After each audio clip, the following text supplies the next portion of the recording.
Allez, il est 9h, direction l'aéroport Toulouse-Blagnac, en direction d'Amsterdam. C'est parti.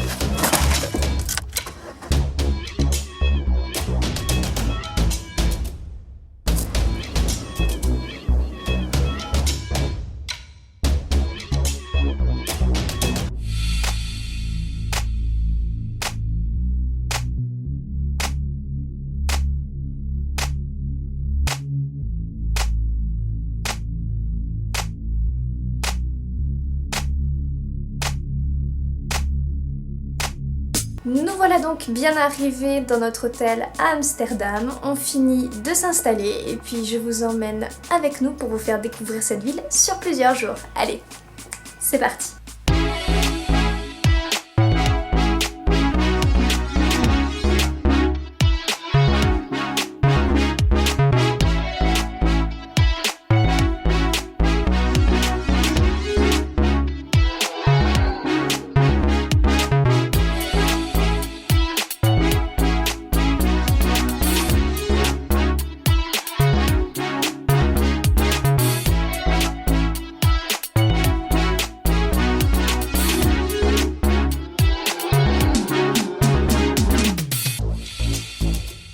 Je vous présente donc Amsterdam, capitale des Pays-Bas. Amsterdam tire son nom du fleuve l'Amstel et de la digue de Dam, posée dessus donnant le nom d'Amsterdam. Au XIIe siècle, ce n'est qu'un petit village de pêcheurs qui devient très vite ensuite au Moyen-Âge l'un des principaux ports du monde. À l'heure actuelle, il y a plus de 850 000 habitants même dans la capitale qui ont le joyeux nom d'Amstellodamois. Oui, on aime faire compliqué en France alors que eux en Hollande s'appellent les Amsterdamers. Amsterdam accueille plus de 12 millions de visiteurs par an. Hors crise Covid-19, évidemment. À Amsterdam, plusieurs types de personnes roulent avec des véhicules différents. Nous avons droit à des vélos et puis des mini-crottes.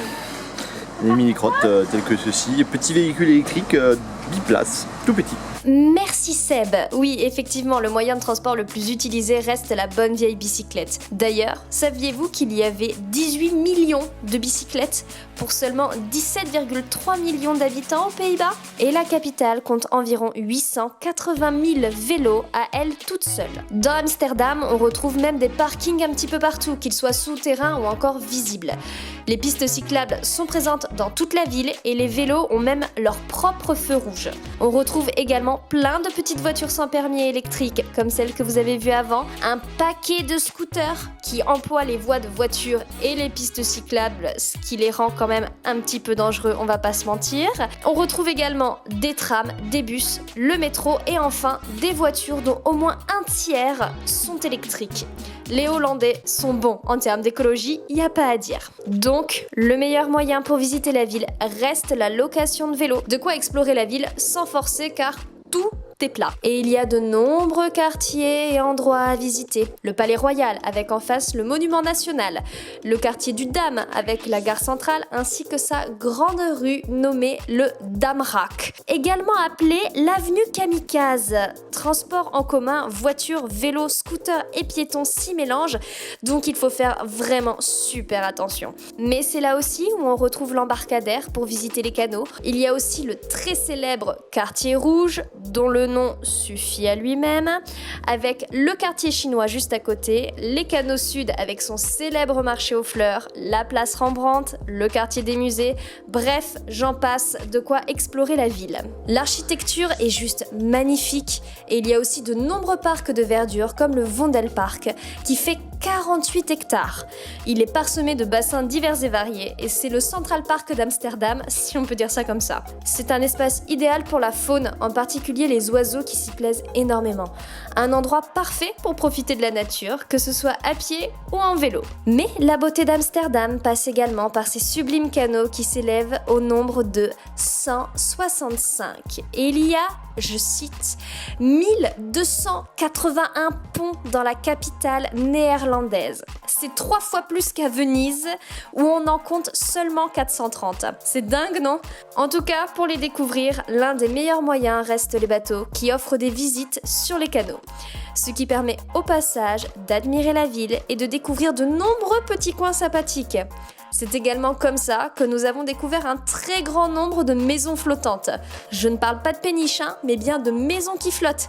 Et il y en a environ 2500. Outre ces canaux, il y a aussi un nombre colossal de musées, 75 pour être exact, dont les principaux sont regroupés dans le Museumplein, le quartier des musées. Il y a le musée Van Gogh, le Moko Museum, attention, prononciation, je m'excuse d'avance pour les Hollandais et mon accent absolument pourri qui ne sait pas comment ça se prononce, le Stedelijk Museum, le musée du diamant et le célèbre Rijksmuseum. C'est le Louvre version hollandaise. Hey, juste pour vous dire un petit truc à propos des musées. Nous là, on loge dans le quartier justement des musées, on est juste à côté. Et nous avons voulu visiter le musée Van Gogh et le, attention prononciation, Rijksmuseum. Donc on a voulu les visiter et en fait ce qui s'est passé une fois qu'on s'est rendu sur place, on ne peut pas acheter de billets à l'entrée. Les billets en tout cas du Van Gogh et du musée du Rijks s'achètent sur internet, sur leur site. C'est uniquement en ligne et c'est pas autrement. Vous avez des horaires à réserver le jour où vous voulez visiter ainsi que l'heure. C'est pas uniquement à cause des mesures sanitaires qu'ils ont fait ça, c'était déjà comme ça avant. Pourquoi? Je sais pas. En tout cas ça permet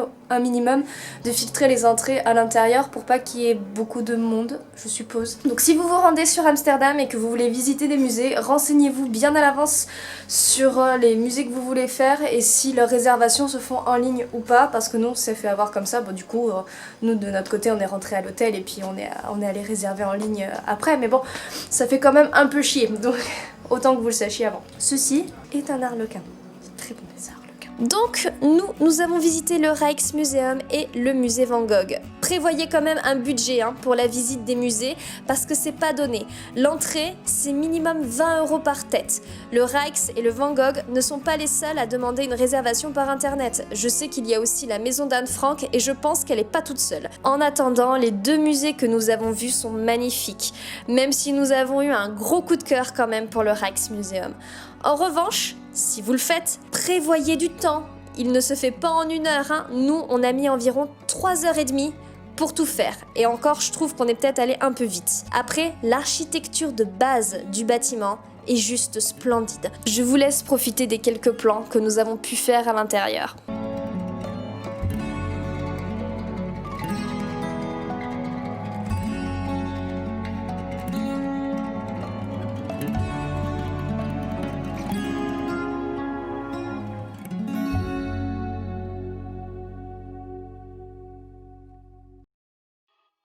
Alors aujourd'hui on sort un petit peu d'Amsterdam, on se rend à Haarlem, c'est une petite ville qui est juste à côté normalement je crois, c'est ça, à 10 minutes de train. Donc ça va être l'occasion de vous faire découvrir un peu les environs d'Amsterdam et voir ce qu'il y a autour. Allez, c'est parti!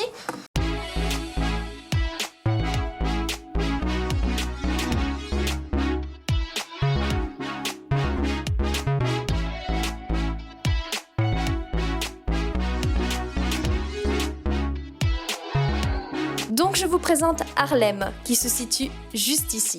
Ce nom vous rappelle un quartier célèbre à New York, il me semble, non?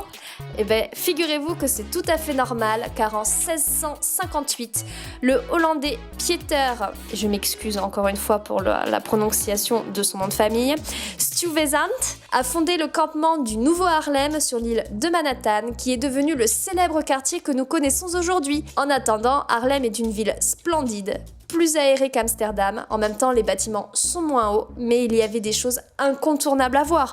Le moulin d'Adriaan, une immense église protestante, 1000 excuses encore une fois pour mon accent, Grote of Sint Bavokerk, ou encore le centre historique Grotemark. Si vous en avez l'occasion, franchement, allez voir Haarlem, ça vaut le détour. On arrive donc à la fin de ce vlog. Notre voyage aura duré 5 magnifiques jours et il nous a fait découvrir un endroit qui franchement vaut le détour. Si cette vidéo vous a plu, aidé ou même fait voyager, vous pouvez me laisser un commentaire ou un petit pouce en l'air, ça fait toujours plaisir. N'oubliez pas de vous abonner à ma chaîne pour découvrir mes vidéos et mes vlogs. Et vous pouvez aussi me suivre sur Instagram où je suis bien active. Je vous laisse avec ces quelques images et on se retrouve très bientôt dans une nouvelle vidéo. Ciao et portez-vous bien.